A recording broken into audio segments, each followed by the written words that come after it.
Olá, tudo bem? Vamos iniciar a nossa aula 9, parte 5, da disciplina de Química para a segunda série A e B. E vamos então finalizar o estudo de cinética química. Hoje a gente vai ver a lei da ação das massas e a ordem das reações. Nós vimos então que podemos calcular a taxa de desenvolvimento de uma reação, ou é a mesma coisa que velocidade com que uma reação ocorre, né? Utilizando a taxa de desenvolvimento média em relação ao reagente ou algum produto.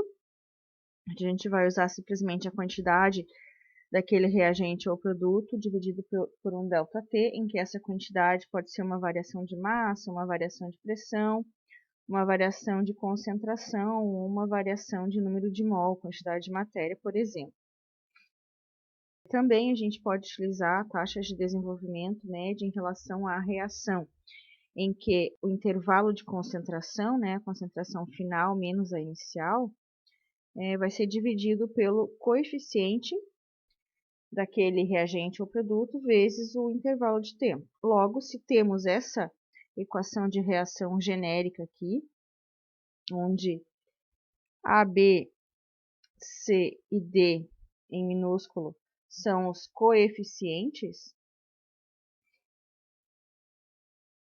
então a gente pode calcular da seguinte forma, usando, né, essa equação aqui. A gente sabe que a taxa de desenvolvimento média de A, por exemplo, do reagente A, ela vai ser igual, né, à taxa de desenvolvimento em módulo, né,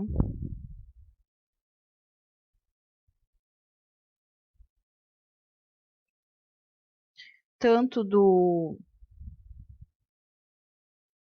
reagente B, ela vai ser igual tanto do reagente B, quanto do produto C e do produto D, né? Mas o que a gente usa aqui? O coeficiente. Se eu estiver falando do A, eu uso o coeficiente do A. Se a gente estiver calculando B, usamos o coeficiente do B. Se estivermos calculando C, usamos o coeficiente do C. E se estivermos calculando D, usamos o coeficiente de D. Então, além disso, nós podemos calcular da seguinte forma, usando a lei da ação das massas. A lei da ação das massas foi proposta por dois cientistas, o Gutenberg e o Wade, em que eles usam para o cálculo da taxa de desenvolvimento, eles usam apenas a concentração dos reagentes. Quando a gente falar na lei da ação das massas, usando a concentração dos reagentes, a gente vai estar falando de uma concentração em mol por litro. Então, como é que funciona? São duas formas. Primeiro, a gente tem que analisar se é uma reação elementar ou não. Então, se for uma reação elementar, significa o quê? Que essa reação ela ocorre em apenas uma única etapa, como por exemplo essa reação genérica aqui. Então, se essa reação, para essa reação genérica, a gente precisar determinar a taxa de desenvolvimento, ela vai ser o quê? Vai ser uma constante chamada K, em que essa constante K ela depende da temperatura e cada reação terá uma constante e ela vai depender então de quem? Da concentração em mol por litro do reagente A, porque aqui a gente tem reagente A nessa equação de reação, vezes a concentração do reagente B, que também temos aqui como reagente o reagente B. Lembrando que os seus expoentes vão ser os coeficientes dessa reação. Para o A vai ser o coeficiente de A, para o B vai ser o coeficiente de B. Então, essa aqui seria a expressão da taxa de desenvolvimento da reação, ou velocidade da reação. Isso para uma reação elementar, né? Então, vamos tomar como exemplo essa reação elementar número 1 aqui, esse exemplo aqui, onde nós temos aqui o gás metano reagindo com o gás oxigênio.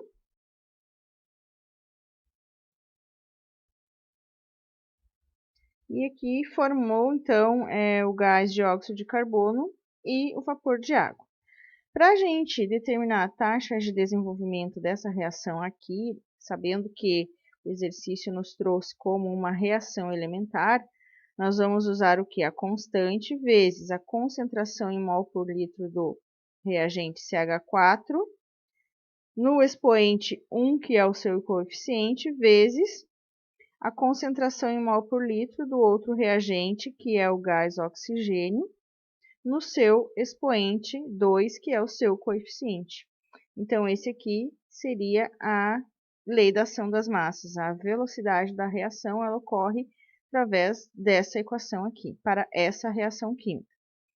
Nesse exemplo 2, a gente vai determinar também a taxa de desenvolvimento dessa reação. O que a gente percebe aqui? Que nós temos o zinco no estado sólido e o HCl no estado aquoso. Então, o que a gente pode perceber para, então, determinar a taxa de desenvolvimento? Ela vai ser a constante vezes.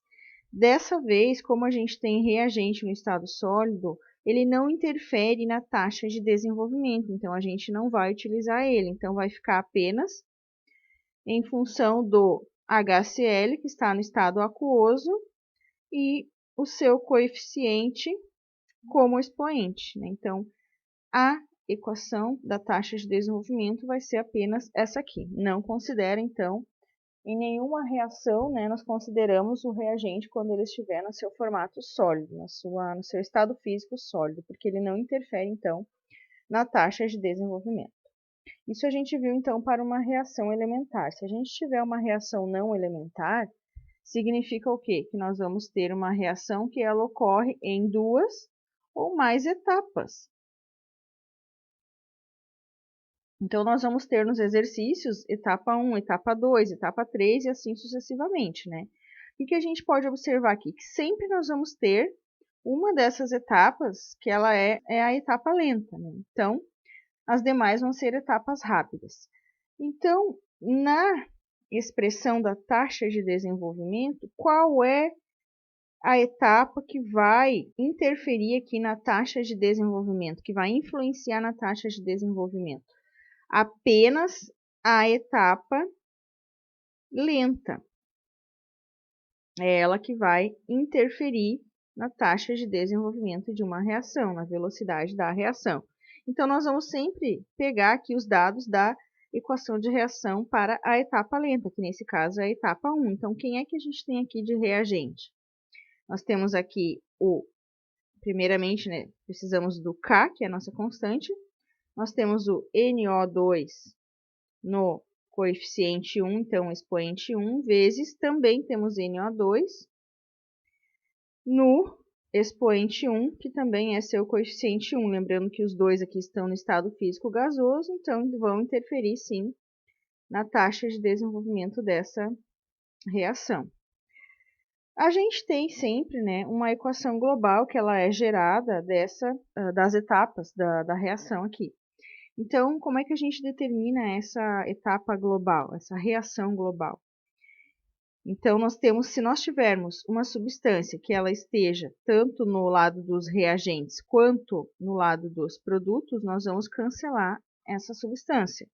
Então, aqui nós temos também o NO3, por exemplo, que está nos produtos e também está aqui nos reagentes. Então, nós vamos cancelar. Sobrando, então, o quê? O nosso NO2, que está aqui e veio para cá. Sobrou o CO, que também não tem aqui no lado dos produtos. Então, está aqui o CO.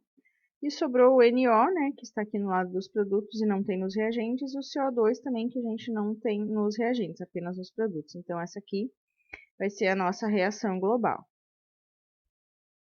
Mas a taxa de desenvolvimento para uma reação não elementar, ela vai ser simplesmente representada pelos reagentes presentes na etapa lenta.